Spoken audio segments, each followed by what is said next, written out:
Okay, read the next riwayat. Bismillah. تفضل. Read what look on, read. بسم الله الرحمن الرحيم.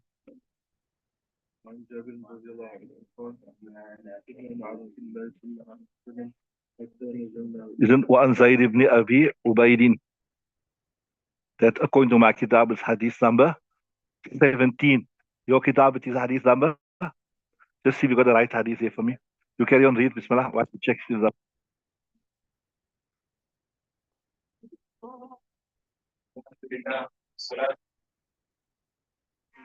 There's no white shoes for that thing every time.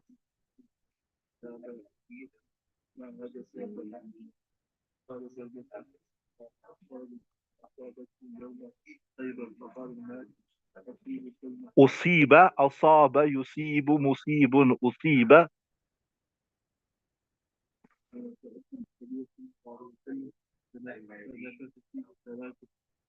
فنفث فيه ثلاث نفثات, right? فما اشتكيت حتى الساعة رواه البخاري. Okay, بسم الله الرحمن الرحيم. نحمده ونصلي على رسول الكريم. We still discussing the miracles of Rasulullah sallallahu alaihi wasallam.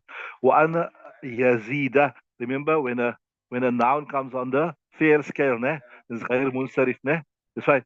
وأن يزيد ابن أبي أبيد, narrated authority of Yazid bin Abu Ubaid. قال رأيت أثر ضربة.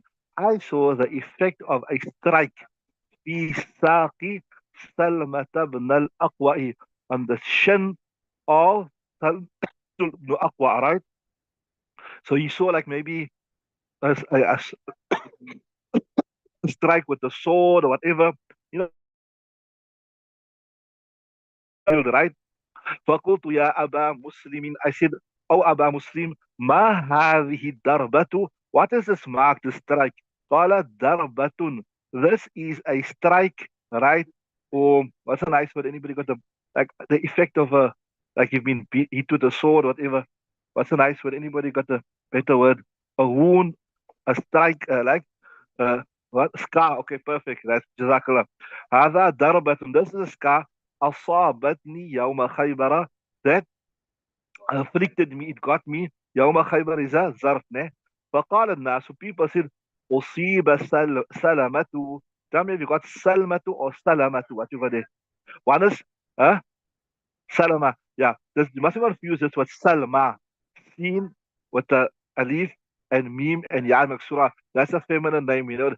Salma with the sin. That's alif maksura, ne? And that ya is alamat, that ta'nis. That's a different word. Normally our people give that name Salma. But this is, you got Salma or Salama? Salama, I also like. So this is Salamatu with a fata on this. So this is not the female name of Salma, which we give normally. I don't know, not so common amongst the Malay people, the Indian people. Malay people give that name, no? Not so much. The Indian people like that name. Salma, right? So this is different. This Salamatu. And this is a male name. You know, we discussed this before. Sometimes a male name can also have a time marbutan, eh? I told you like Hamza, Muawiyah. So this is the same thing, right? So this is asaba, yusibu, musibun, usiba, right? So when I was struck on the day of Khaybar, people said, usiba salamatu. Remember, this was the Sahabi that could run very, very fast. And remember, I told you last time, in Wadi Atiq, when the people came to steal his camels alone, he would strike from different positions.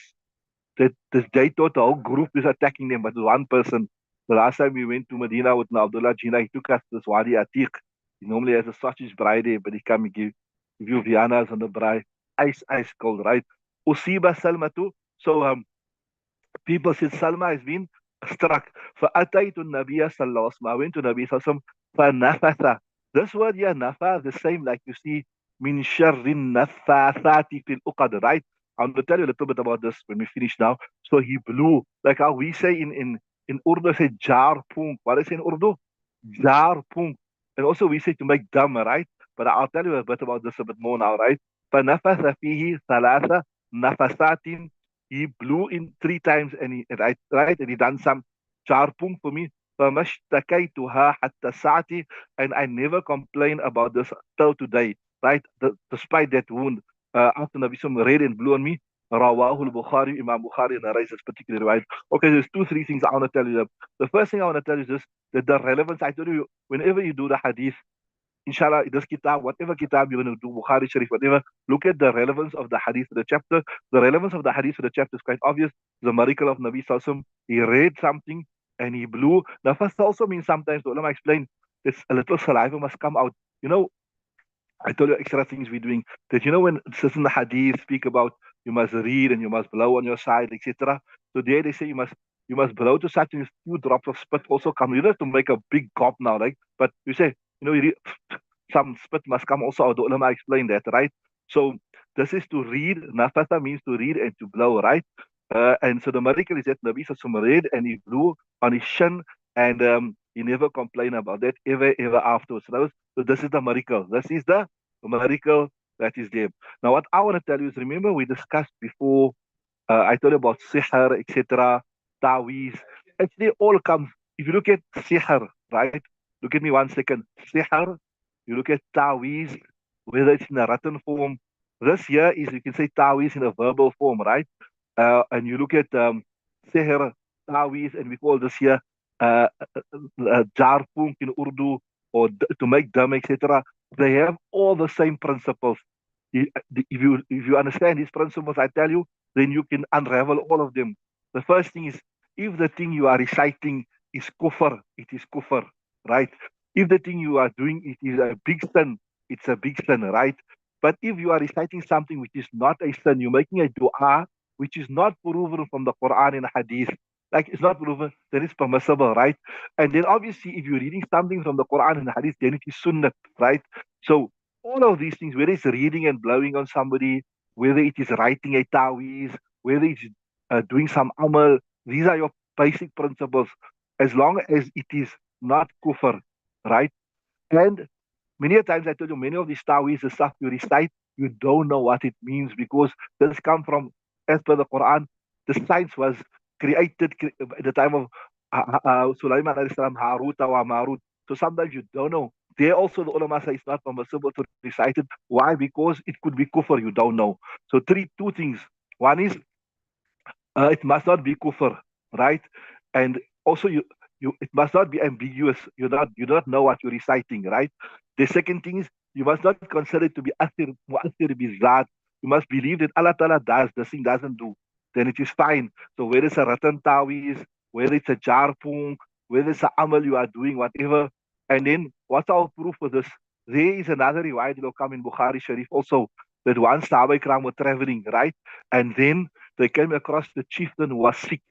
And they said, oh, you people are the followers of Muhammad. I'm just paraphrasing. I can't remember the exact words of the hadith. So they said, come, we got our chief is sick. So the Sahaba Ikram went and they recited Surah Fatiha and this person got cured. And they charged him a whole flock of goats. What is a whole flock of goats? And Nabi Sallallahu even ate from that goats. He even ate from that flesh. So that shows you, what does it show? It is permissible with these principles. So these people that tell you you can't use ta'weez and all this stuff, the Salafis, the Wahhabis and all this stuff, they say amulets is shirk. And they say it's haram to use this.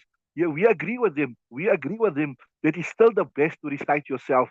You recite the Surah Fatiha, you recite Mu'awwazatain, you recite all those, the Manzil. We agree with that aspect. For you to recite the Quran is the best. It's better than a Tawiz. That's why the ulama also explained the Tawiz is more for people who can't read Quran, like children. Look, there is a hadith, maybe not so strong, where Al Hassan and Hussein radiallahu ta'ala, they also wore Tawiz. But the bottom line, so to this extent, we agree with the Salafis, with the Wahhabis. We'll agree with them that better than reciting a Tawiz, it is to recite yourself, and better than reciting any other amaliyat, whatever. We agree with them also, it's better to recite the Quran, etc. But we don't agree with them that it's haram. We won't agree with him to say amulet is haram. We won't agree with him to say that anything besides from the sunnah is haram. So long as these conditions are found, it is not kufr, it is not an unknown thing, and you're not calling it to the help of somebody else, and you believe that this is a means from amongst the means Allah Ta'ala does, not this thing does, then it is fine, right? Are you with me? So you keep that in mind, inshallah. Read the next hadith. It's not read the next one. You want more proofs of that? There's a lot of fatwa online of our ulama, etc. But anyway, carry on, inshallah.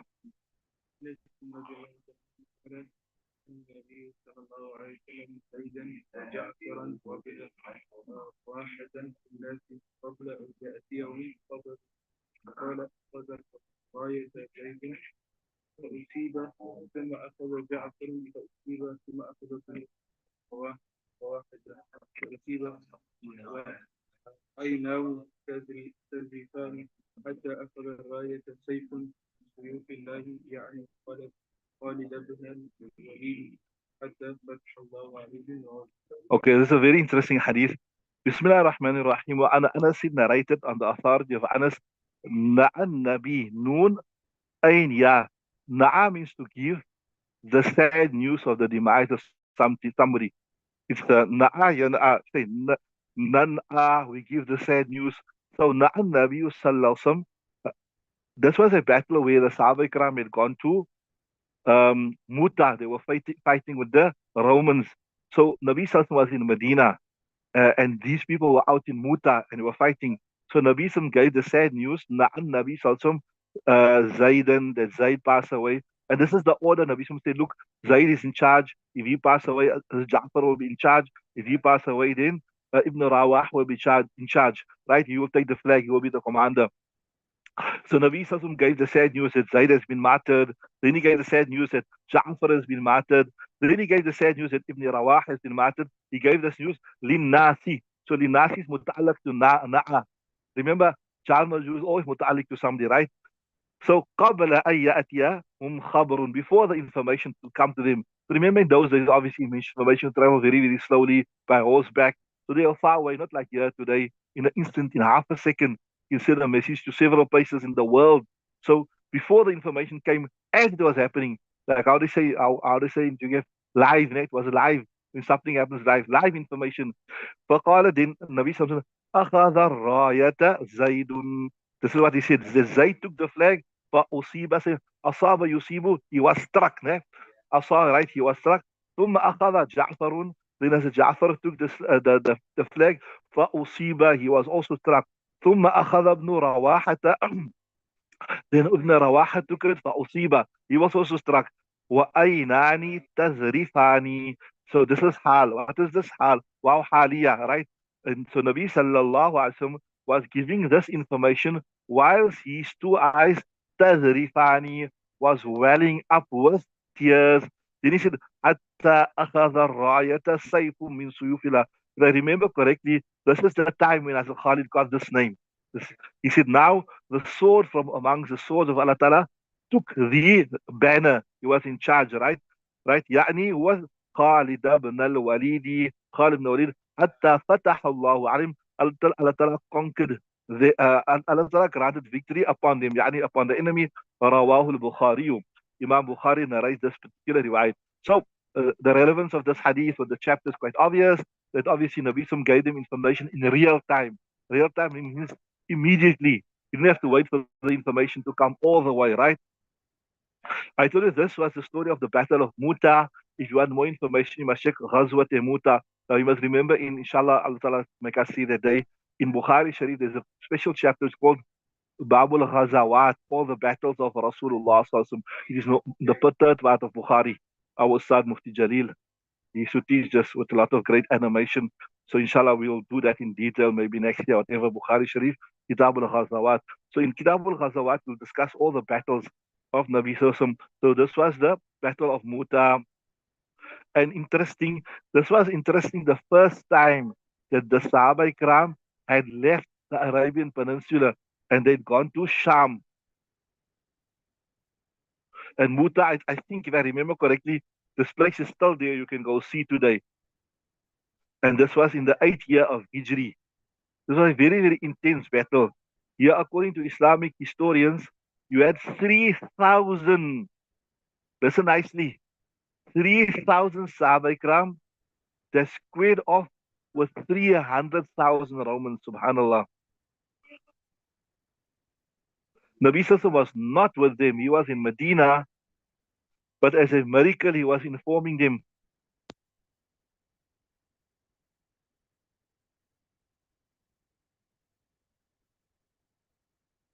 Right? So, Nabi Sallallahu was not there, but he gave them real-time information. Allah Ta'ala removed the hijabat. That was, you can say, the pardas that was between them. Mentioned also here, Nabi Sallallahu actually was sitting on the mimbar. He was sitting on the mimbar in Masjid al-Nabawi Sallallahu Alaihi Wasallam when he gave this information. And he gave the exact tartib, how each one was martyred.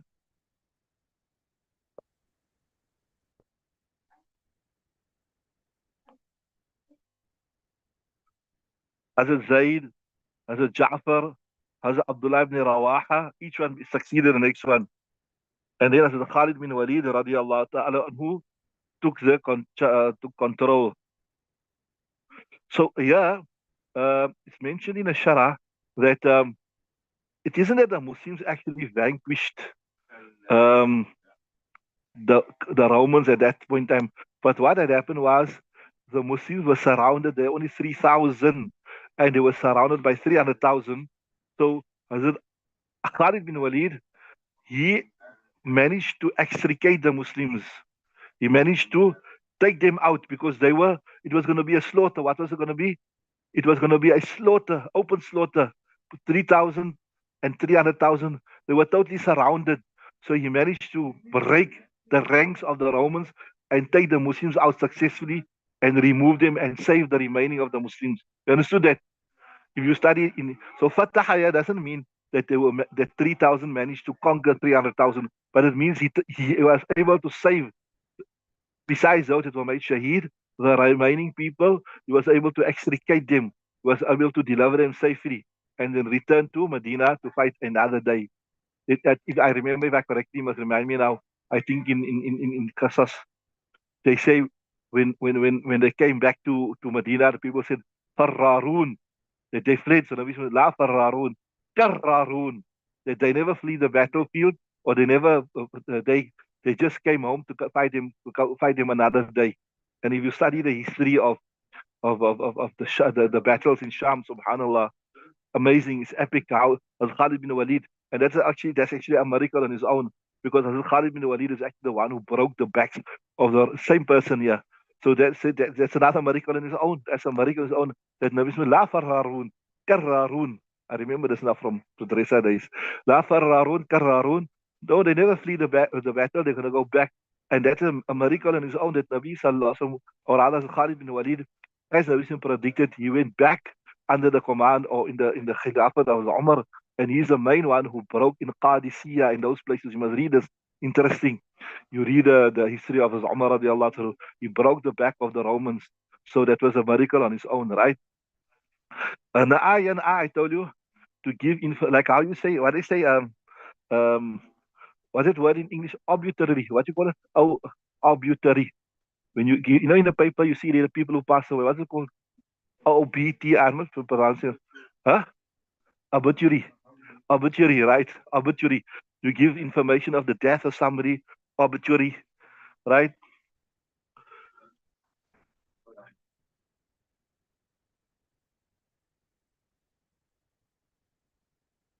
Yeah, so he says he also this comes in um, detail in the Kitab al-Jihad and in Kitab al-Maghazi.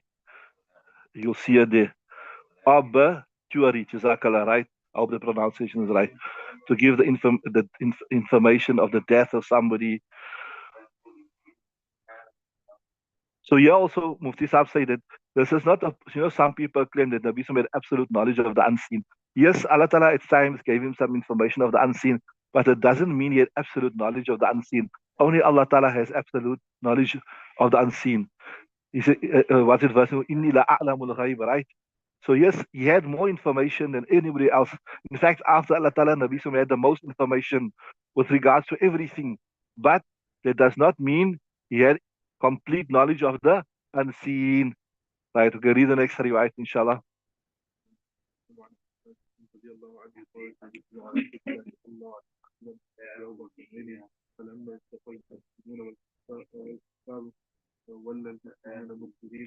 Okay. The details of this battle will come now after, like how we normally do, like we do the hadith and the explanation. But before we look at that full detail, just a brief introduction. After Fatah Makkah, the numbers of the Muslims were great because now the last when you say the last, the main stronghold of the mushrikeen were broken, right?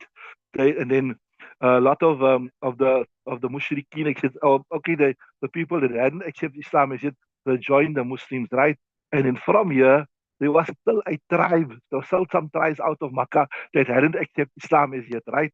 So the Muslims were pretty confident because they already broke the headquarters, that was Makkah, and then they, you can say, the gaze focused and changed, turned away from Allah Ta'ala a little bit. This is what Allah Ta'ala says in the Quran, إِذْ أَعْجَبَتْكُمْ كَثْرَتُكُمْ, that when your numbers impressed you, you thought we are so many today, that when we were so few in Badr, etc., we won, and now we are so many, so we're going to win very easily.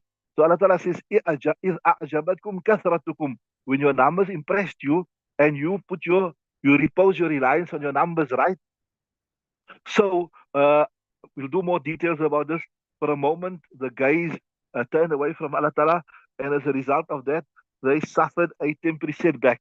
So let's look at the hadith. Bismillah ar-Rahman. So just understand that there was a temporary setback, and as I said, is a'jabatkum kathratukum. وعن عباس narrating the Abbas, شهدت مع رسول الله صلى الله عليه وسلم يوم حنين. I witnessed the battle of Hunain with the Rasul.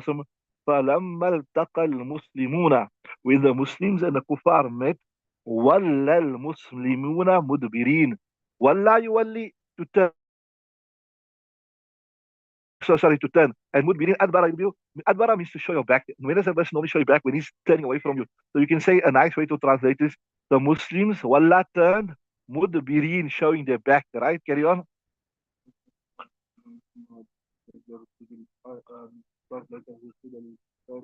Right. So as the Muslims were turning their back, Nabi Sam began, tafiqa af'al muqaraba, right? Rasul began, yarqudu baghlahu. He began spurring on. If you rode a horse before, normally you dig your heels into the flanks of the horse. Normally, like the cowboys, they have the spurs, the spurs at the boot at the back. They have like a small wheel, right? Metal wheel. Yarqudu baghlatahu. He began spurring his mule. While they were fleeing, Nabi Sam was going forward, right? Carry on. So ana akhidum, you got I got Billy Jami. You got Billy Jami. Why? Right. So as Abbas was saying, right. So Nabi Sallam was going, and I was holding, right, the bridle of the mule of Rasulullah sallallahu alaihi wasallam. Carry on. Wa akhidum Billy Jami baghlati Rasulillah sallallahu alaihi wasallam. Right. Yeah. So he's saying that we were, so to say now, like under pressure.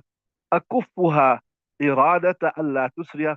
I was trying to stop Rasulullah that he mustn't hasten in, because now if he hasten into the thick of the battle, right, then the Muslims are fleeing. That means he'll be alone. He will be under pressure. He will be without cover. He will be without cover. So أكفها إرادة ألا تسرع, holding him back so that he does not hasten in, right?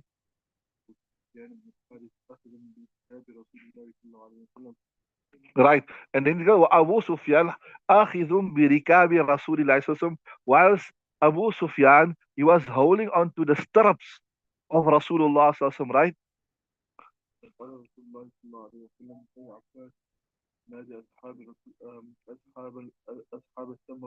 Right. So Nabi sallallahu alaihi wasallam said, "Oh Abbas, Abbas radiallahu ta'ala, a loud voice, right?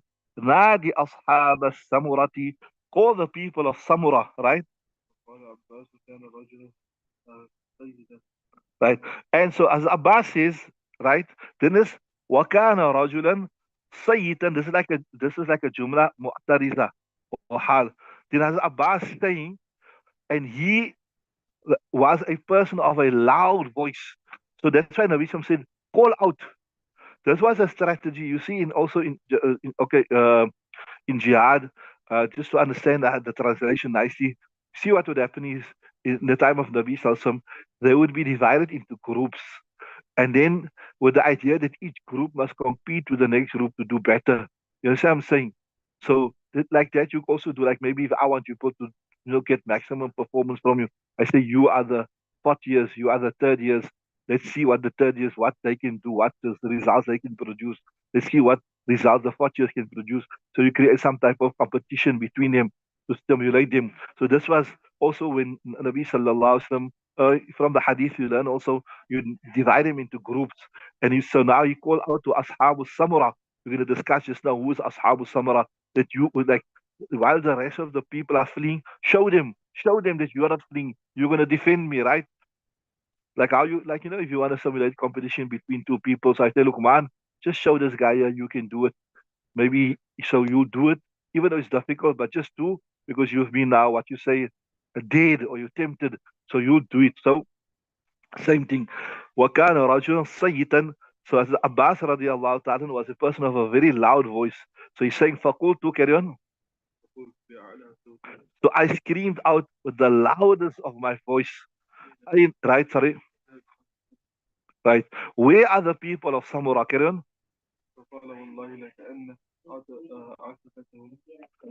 Yeah, Ismail, what you call it? أطفتهم. Right. Okay, wallahi. So he says, wallahi لكأن أطفتهم حين سمعوا صوتي أطفت البقر على أولادها.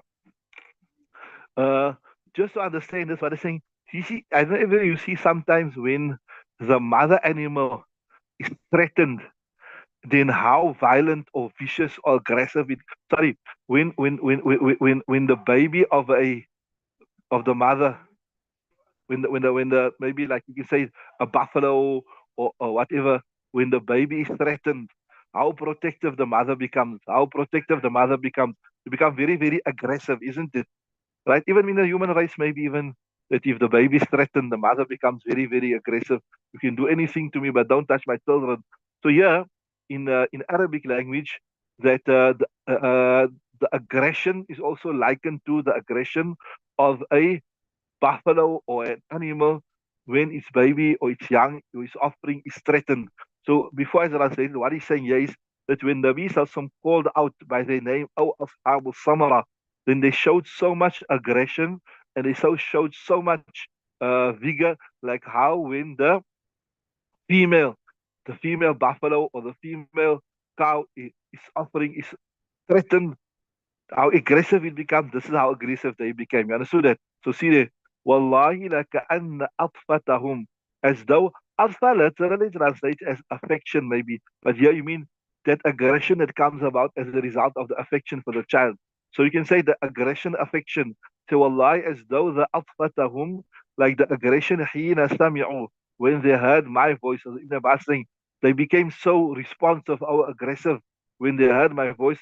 Atfatal Bakari, like the aggression that comes about of an affection of the Bakara, of the cattle, ala awladi, of his children. Carry on. So they said, Ya labbaik, Ya labbaik. In other words, yeah, we are present. You've called out to us, and now we're going to respond, right?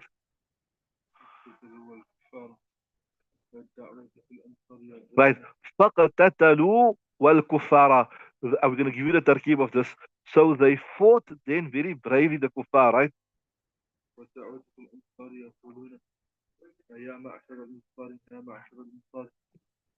Right. So wadawatu fil ansari. So the call amongst the Ansar was, oh group of Ansar, oh blue group of Ansar. That was, come, you must fight valiantly, right? ثم قصرت الدعوة على بني الحارث بن الخزرج. Then the call stopped, right? Upon Bani al-Harith ibn Khazraj, right?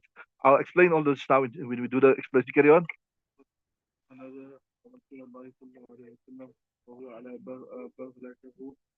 فهو على بغلتي. So فنظر رسول الله صلى الله عليه وسلم, was looking وعلى بغلتي, whilst he was on his mule. كالمتطاول عليها. متطاول means like craning your neck. Just look at this. He's sitting on look at me. He's sitting on his mule and he's craning his neck forward to see how his Sahaba Kram are fighting, who's fighting bravely, etc. Right? So, كالمتطاول عليها إلى قتال, looking at right. Carry on. فقال هذا حين حمي الوطيس. This is when حمي الوطيس, I'll explain this to you when we do the shara, but you can say just for the timing, when the battle became very hot. There's a word also comes in the Quran that for a moment the wahi cut off. فحمي الوحي وتطابع. Then the wahi became hot. meaning it came in abundantly. Like how even like in English we say that when something is picking up momentum, we say, hey, things are getting hot here now. Things are getting hot here now, right? So in a hamiyal watisu. So when the battle started becoming hot, right then, ثم, right, right. Here's the main punchline. ثم أخذ حصيات. He took some scoops, right, of sand. فرمى بهن وجوه الكفار. He threw it towards the faces of the kuffar, right? Right. And he said, right. ثم قال انهزموا. Now you'll be vanquished. You'll be destroyed, right? And he's right. For Warabi, and I take a qasam by the Lord of Muhammad, Warabi Muhammadin, right? Carry on. Change of page, please.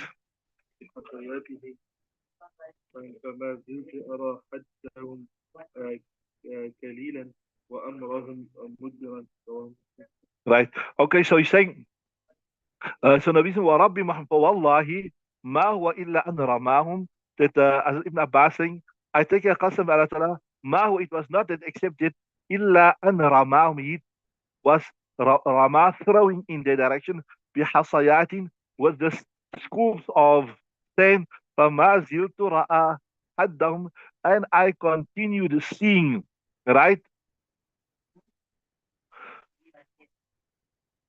I continued seeing the limits, right? قليلا وأمرهم مدبرا. Okay, I'm going to explain this when we do the shara. قليلا وأمرهم مدبرا. I'll give you the proper translation when we do the explanation. Okay, let's look at the hadith in detail now. I mentioned to you, Bismillah ar-Rahman ar-Rahim. Remember, Fath Makkah, it took place in the 8th year of Hijri, right? And the battle of Hunayn, the Ghazwa of Hunayn was after that. So it's mentioned here that actually after the Muslims had entered Makkah victoriously, these people of Hunayn, they actually wanted to attack the Muslims initially. So instead of waiting for them to attack the Muslims, Nabi sallallahu alaihi wasallam decided to attack them, right? So with an army of approximately 12,000 people. And remember, this is the first time the Muslims were so much. I told you before that, I mean, if you look at Badr, they were 313. If you look at Uhud, they were also less. And Khandaq also, they were vastly outnumbered. So this is the first, because now they had all the people of Makkah with them. And many of the surrounding tribes had already accepted Islam, right? So that's why the Quran said, إِذْ أَعْجَبَتْكُمْ كَثْرَتُكُمْ. So their focus changed a little bit to the numbers turned away from Allah Ta'ala. So the Nabi first went to Hunayn, then he went to Awtas, then he went to Ta'if. So these are the people that hadn't come under Islam as yet, right? So as per the historical narrations and as per this riwayat here, in the beginning of Hunayn, there was a temporary defeat, let's say setback. So in other words, maybe for a moment they were on the back foot, so to say, until then, as the hadith explained, when Nabi Sallallahu started calling out by their names, then they gathered their strength until the Sahaba Ikram already um, regained their composure.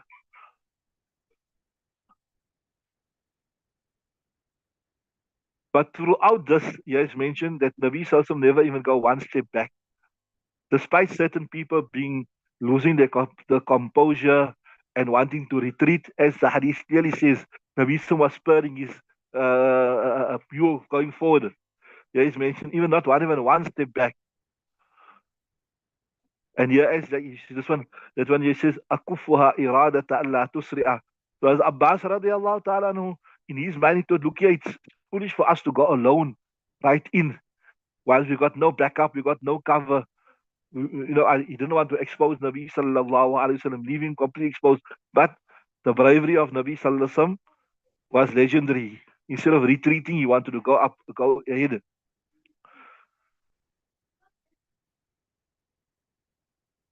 And then when Sahaba Ikram regained their composure, then Nabi Sallam took the sand and he threw it in the direction of the kuffar.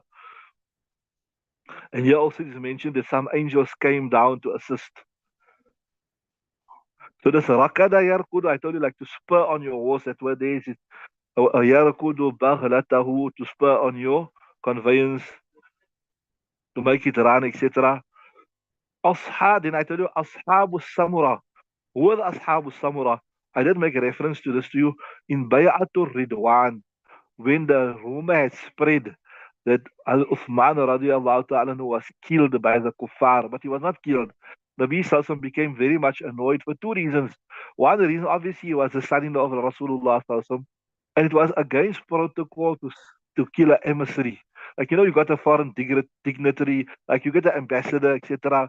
Like, even though you got a problem with that country, but the ambassador has got, so to say, like, diplomatic immunity. He's your means of communication. You don't kill him. You obviously, the fight takes place on the battlefield. So for that reason, Nabi Sallam was very, very much annoyed. And that's when he took this pledge that now they've gone against protocol by killing the ambassador or the envoy or the viceroy, whatever, right? And that's when Sahaba Ikram gave ba'at that they will fight till death to avenge Hazrat Uthman radiallahu ta'ala anhu. So these people who gave this ba'at that will fight till death, they are known as Ashabu Samurati, right? Then it was Sayyitan, means like he had a loud voice. I remember somewhere else also reading or hearing that his voice could travel 4 kilometers. Such a loud voice he had.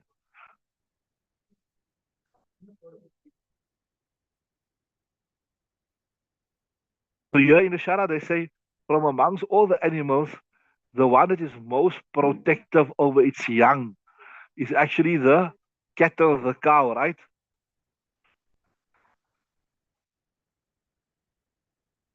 Yeah, atfatu, they translate it as like to return aggressively out of the affection for that animal.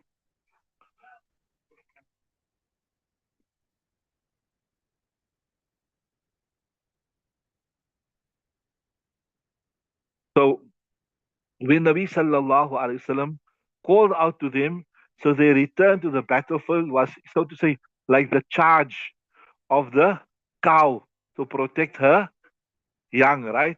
Then I told us, what, if you look here, right, فقالوا, so when they came back, they said, لبيك لبيك فاقتتلوا والكفار. Here, wow comes in the meaning of ma'a. فاقتتلوا مع الكفار, right?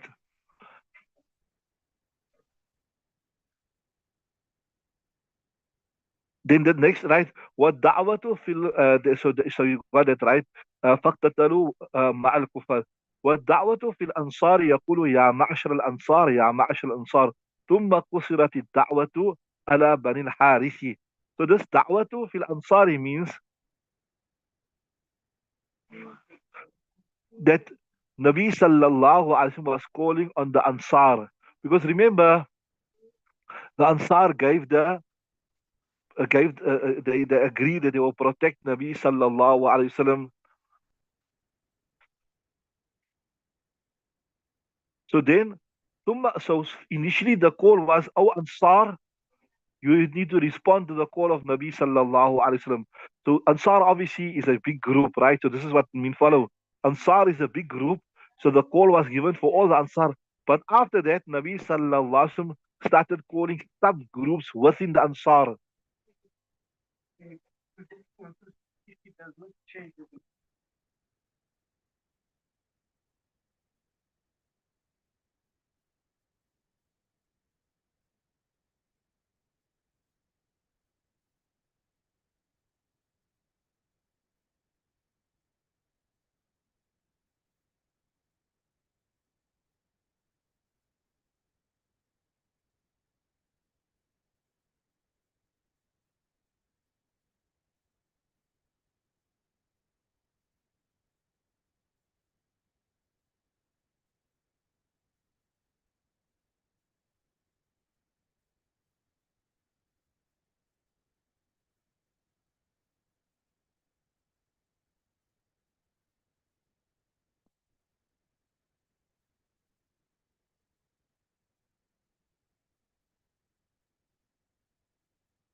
So what he's saying there is, Bismillah ar-Rahman ar-Rahim. So initially, the call was made for all the Ansar, and then after that, Nabi Sallallahu started calling out the individual groups from amongst the Ansar.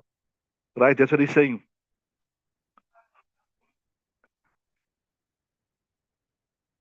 Certain subgroups within the Ansar was called out, like the Banu Harith, Banu Khazraj. Like so, Nabi Sallallahu was calling out each one individually. So that's what it means there. That's what it means. ثم قصرت الدعوة على بني الحارث بن خزرج. So calling them out individually. And I told you, if you call a person out by his name individually, then that will create a sense of pride within him. كالمتطاول, I told you, it means like craning his neck forward to see what is happening.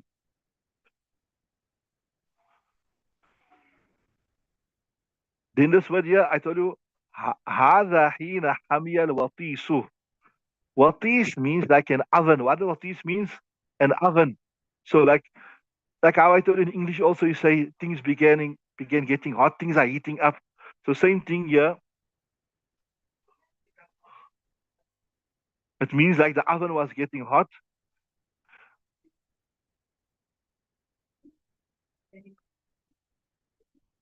So the battle began getting intense.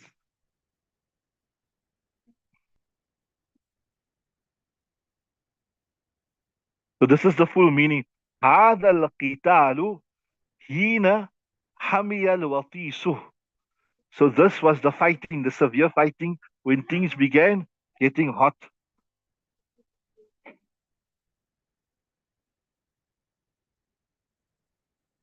So هذا الزمان زمان اشتد الحرب.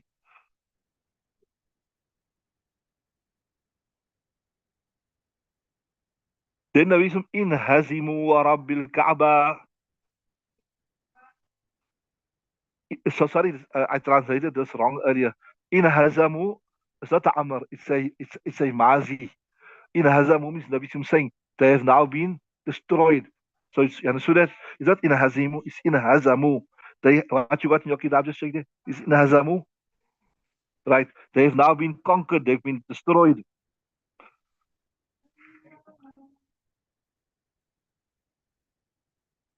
So this is like, uh, like you can say tafa'ulan.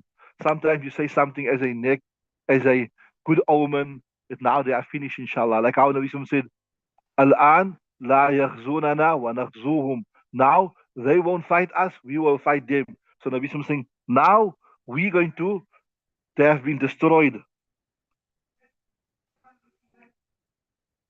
Did I tell you this word here? This one here? فَمَا زِلْتُ رَآ حَدَّهُمْ كَلِيلًا وَأَمْرُهُمْ مُدْبِرًا. I told you I'm going to tell you that.